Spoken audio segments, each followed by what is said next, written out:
bears the punishment of execution by firing squad. General, you must be reasonable. I did my best. It's all true, I swear. I swear upon the lives of my family. Oh, do you? Auntie Marcia and Uncle Vanya, the traveling tinker and the pig dentist, or perhaps Cousin Pavel, the criminal mastermind with the unhealthy taste for eggs. How stupid do you think I am, Comrade Bivalov? Sudayu, it is all true. Maybe your toy maker, or was it watchmaker, Faza, who apparently taught you all he knew, despite being killed when you were less than 5 years old. I was a fast learner? You have precisely 1 minute to convince me not to summon the guards, and have you shot on the spot. A minute? A lifetime. It's all I need, General.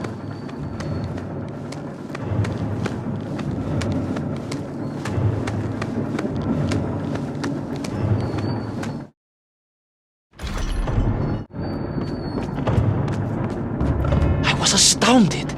My father, I told you, I think I told you, he was a toy maker, and he often played with clockwork parts. Tavarish. But this made all those childhood wonders pale into insignificance. And it was fortunate indeed that my uncle...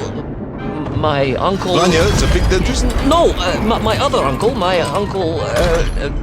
Sasha, had taken me mountaineering in the Urals during my childhood, for it was only by scaling these giant mechanical parts that I would reach Littleorpheus. Yes, I had been thinking that it seems awfully convenient that you were such an accomplished climber. I don't, however, recall any mention of this Uncle Sasha in your file. He was a very private man. A very unlikely man. That was Uncle Sasha's blessing and his curse.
Those great wheels and cogs clashed and boomed. The vast hands of all time crunching forever and ever around. Ivan Ivanovich. Pendulums and springs and great big wheels and tiny little wheels. Tavarish Privalov, stop! Though at least the Mienk were not here, especially as they seemed to infest the world below the surface. Mienk everywhere. Mienk. Many Mienk. Mienk for 20. Mienk. You are babbling. Comrade, enough.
was tall.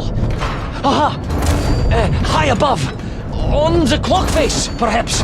With his radios and his crystals. Oh, if I could just reach him, I could use the bomb. There is no bomb. You have no idea how to make a bomb. You have no idea about how to do anything one might actually expect of a cosmonaut. The bomb? Ivan Ivanovich! General? Time is up.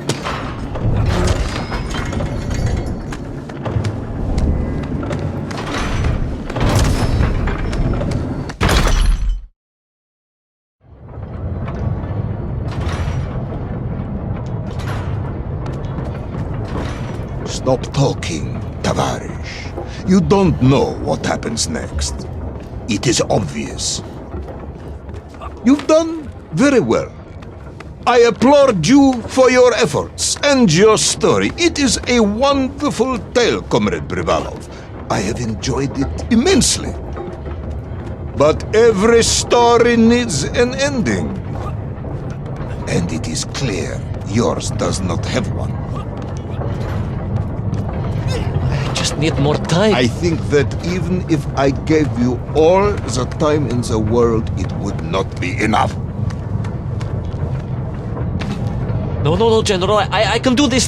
That is, I remember what happens next. I just need to catch my breath and compose myself. We both know how this story ends, comrade. But little Orpheus, you haven't heard what happened. We will find out soon enough. You will be executed, and another expedition will be sent. No, you cannot. You cannot. We must never go back. You don't understand. Make me, then. Make me understand. I am a kind man, although you may not believe this. I do not want to have you shot. So help me. Make me understand. Tell me what happened to little Orpheus.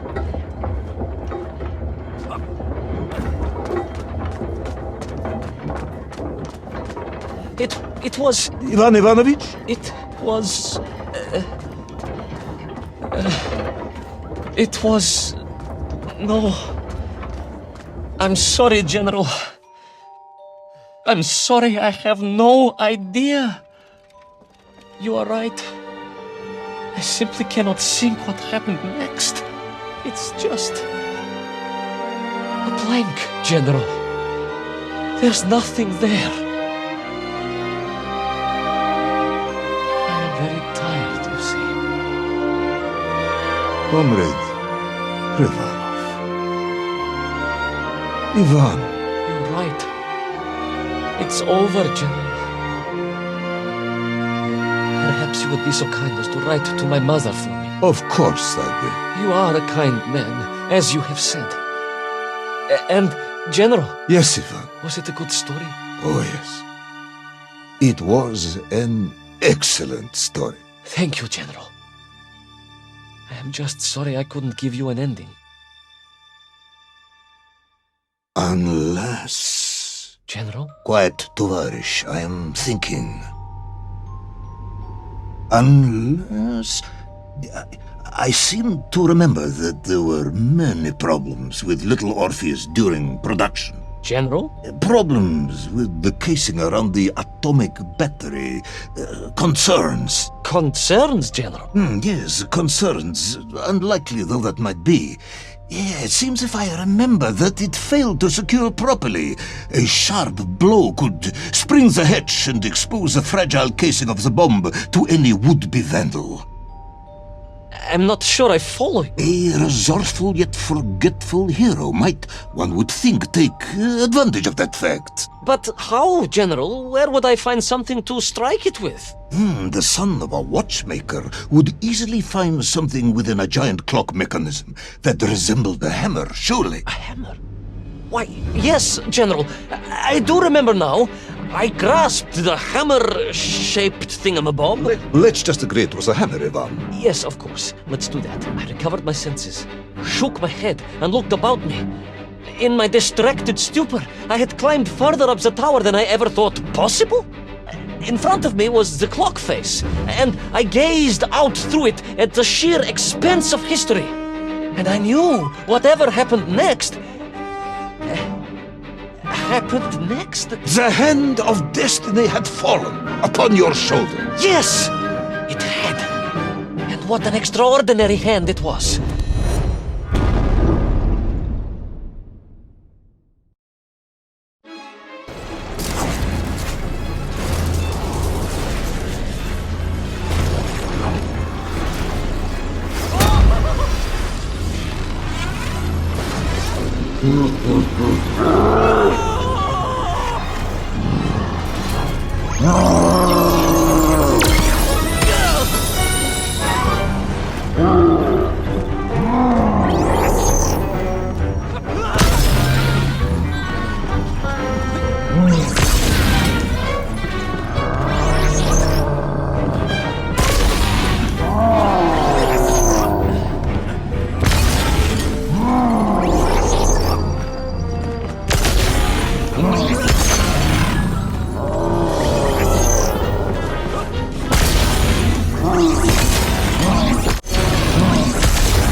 And so, Tol was defeated.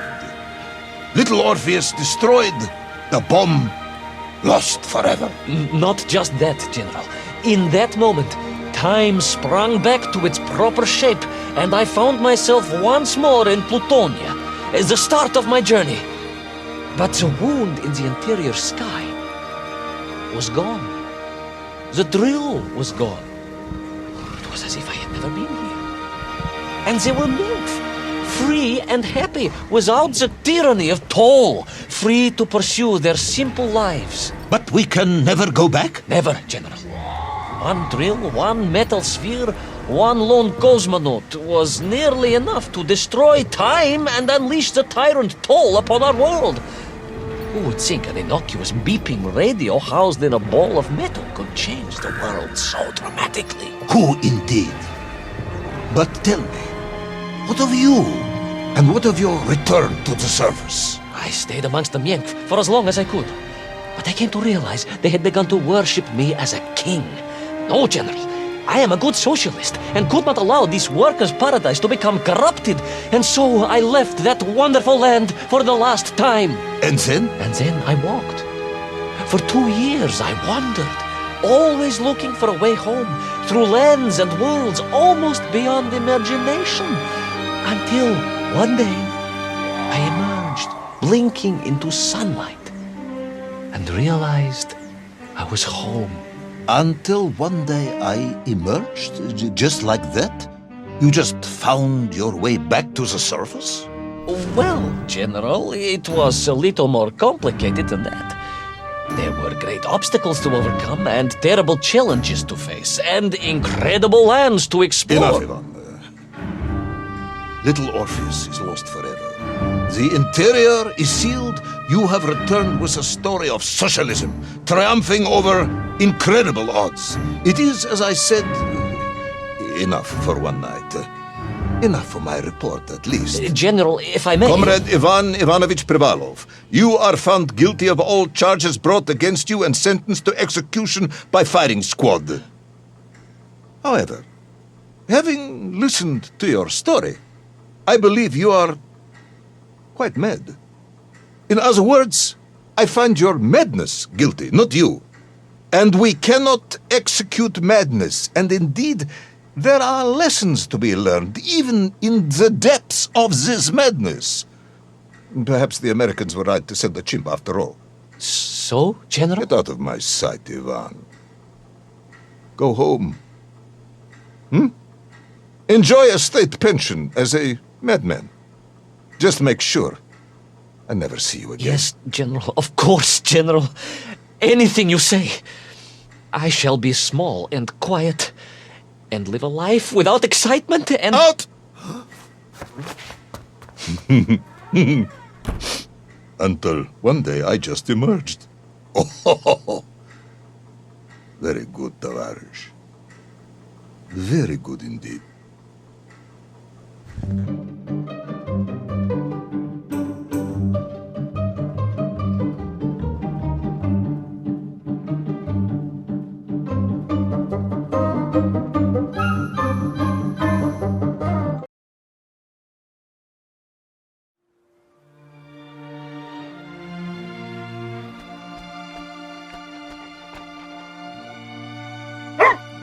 Laika.